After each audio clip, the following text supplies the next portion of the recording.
အားလုံးပဲမင်္ဂလာပါနဲ့ပြည့်စုံကြပါစေခင်ဗျာမင်းနိုင်ဖူဘောတော့ကနေပြီးတော့ပြန်လည်ကြိုဆိုလိုက်ပါတယ်ကျွန်တော်တို့ဒီမှာဗီဒီယိုလေးလာပြီးတော့မတင်မိပြတောင်မန်လေးကြာသွားပြီပေါ့နော်ကျွန်တော်တခြားလုပ်ကိစ္စလေးရှိနေရတယ်ဒီဘက် channel ကိုတိတ်ပြီးတော့ view မဆိုင်ဖြစ်ဘူးဖြစ်နေတဲ့ပုံစံမျိုးပေါ့နော်အခုချိန်မှာဆိုလို့ရှိရင်ကျွန်တော်ဗီဒီယိုပြန်ပြီးတော့တင်ပြသွားမှလည်းဖြစ်တယ်ဒါပေမဲ့အရင်တော့လိုမျိုးကျွန်တော်တို့ကဗီဒီယိုတွေကိုအစုံရောက်တင်ပြီးမှမဟုတ်တော့ဘဲနဲ့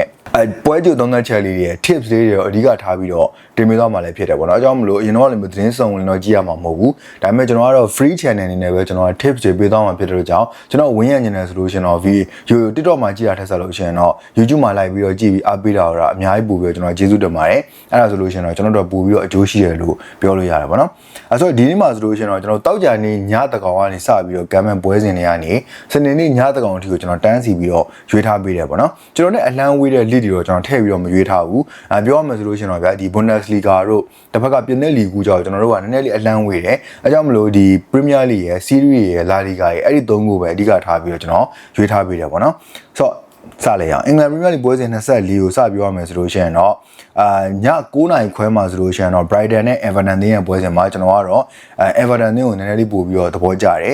်ပြီးတော့9:00နာရီခွဲမှာဆိုလို့ရှိရင်တော့ Leeds United နဲ့ Arsenal တင်းရဲ့ပွဲစဉ်မှာဆိုရင်ကျွန်တော်ကတေးကြသွားနိုင်ခြင်းများတယ်ဒါပေမဲ့ကျွန်တော် Leeds ကိုနည်းနည်းလေးပို့ပြီးတော့အားတာပြီးတော့သဘောကျတယ်လို့ပြောလို့ရတယ်ပေါ့နော်ပြီးအဲ့ဒီ9:00နာရီခွဲမှာပဲကန်မှုရှိတဲ့ပွဲစဉ်မှာဆိုရင် Wolverhampton တင်းနဲ့ဘုံပေါက်ပွဲစဉ်မှာဆိုလို့ရှိရင်တော့ကျွန်တော်ကတော့Wolf ကိုနည်းနည်းလေးပို့ပြီးတော့သဘောကျတယ်တေးကြရတော့မို့ကပ်ပြီးနိုင်သွားမယ်ဆိုလို့ရှိရင်တော့ Wolf ကိုကျွန်တော်နည်းနည်းလေးပို့ပြီးသဘောကျတယ်ဘာလို့လဲဆိုတော့လက်ရှိ Wolf အတင်းရဲ့ current form ရဲ့အင်ကွင်းဆွမ်းဆောင်ရေးတော်တော်လေးကောင်းတာရဲ့အဲ့ဒါပေါင်းလိုက်မယ်ဆိုလို့ရှိရင်တော့ Wolf ကတော်တော်လေးရွေးတဲ့ထဲမှာပါတယ်လို့ပြောလို့ရတယ်ပေါ့နော်အဲကြောင့်မို့ကျွန်တော် Wolf ကိုကြိုက်တယ်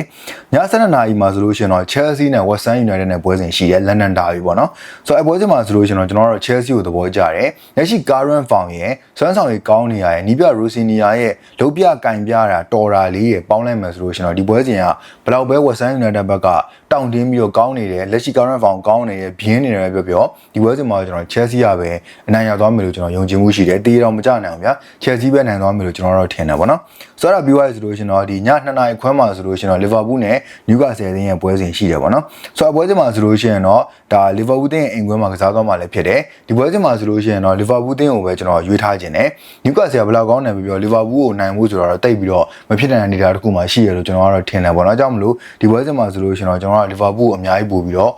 သဘောကျတာပေါ့နော်ဆိုတော့ Liverpool ပဲနိုင်တော့ရသွားမယ်လို့ကျွန်တော်ကတော့ထင်တယ်တေးတော့မကြနိုင်ဘူး Liverpool ပဲနည်းနည်းလေးကပ်ပြီးတော့နိုင်သွားမယ်ပုံစံမျိုးလေးတော့ကျွန်တော်ကတော့ထင်တယ်ပေါ့နော်အဲ့ဒါပြီးသွားပြီဆိုလို့ရှင်တော့ကျွန်တော် Spain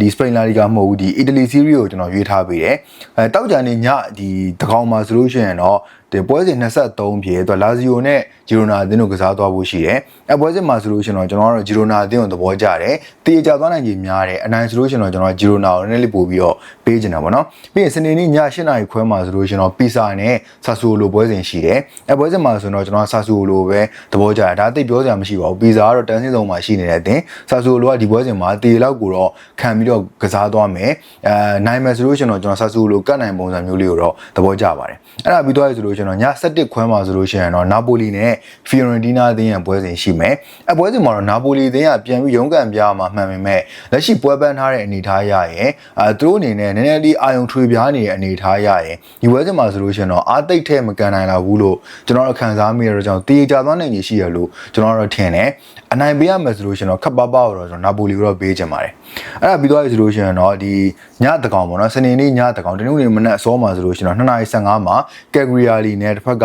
Hellas Verona အသင်းတို့ရဲ့ပွဲစဉ်ရှိရပေါ့နော်ပွဲစဉ်မှာဆိုလို့ရှိရင်တော့ဒါကတော့ဘာမှသိပြောစရာမရှိဘူးကယ်ဂရီယာနီကိုပဲကျွန်တော်သဘောကျတယ်ပွဲစဉ်မှာကတ်နိုင်ပုံစံမျိုးနဲ့နိုင်သွားမယ်လို့ကျွန်တော်ကတော့ထင်ပါတယ်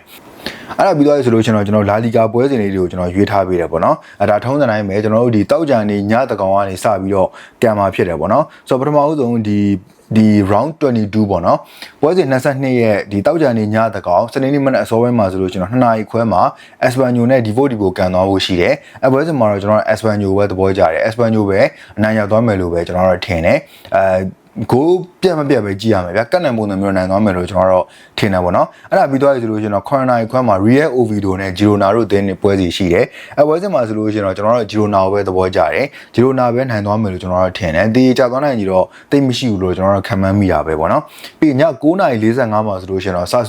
Osasuna နဲ့ Villarreal အသင်းရဲ့ပွဲစဉ်ရှိတယ် Villarreal ကတခြားဒီ Champions League တို့ဘာလို့မှလည်းပြုတ်သွားပြီပြီးတော့အဲ့ဒီမှာရလက်ဘလောက်ဆိုလာလီဂါမှာကောင်းတယ်ဆိုရင်လက်ရှိ current form မှာလာလီ ဒီကောင်မှလည်းအရင်ကြီးကောင်းနေတာမျိုးကျွန်တော်မတွေ့ရတဲ့အတွက်ကြောင့်ဒီပွဲစဉ်မှာအင်ရှင်မဲ့အိုဆာဆူနာပဲတစ်ခုလောက်ပြသွားမယ်လို့ကျွန်တော်ကတော့ထင်တယ်။အိုဆာဆူနာတည်ရသုံးဖို့ကတ်ပြီးတော့အနိုင်ပုံစံမျိုးနဲ့ကန်သွားမလားလို့ကျွန်တော်တို့ထင်မိတာလေးတော့ရှိတယ်ပေါ့နော်။အဲ့ဒါပြီးတော့ဆိုလို့ရှိရင်တော့ညတကောင်ဒီစနေနေ့ညတကောင်တနင်္ဂနွေမနက်အစောမှာဆိုလို့ရှိရင်တော့12နာရီအတိမှာလီဗန်ဒေးနဲ့အက်တလက်တီကိုမက်ဒရစ်ကစားသွားဖို့ရှိတယ်။အပွဲစဉ်မှာဆိုလို့ရှိရင်တော့ကျွန်တော်တို့အက်တလက်တီကိုမက်ဒရစ်ကို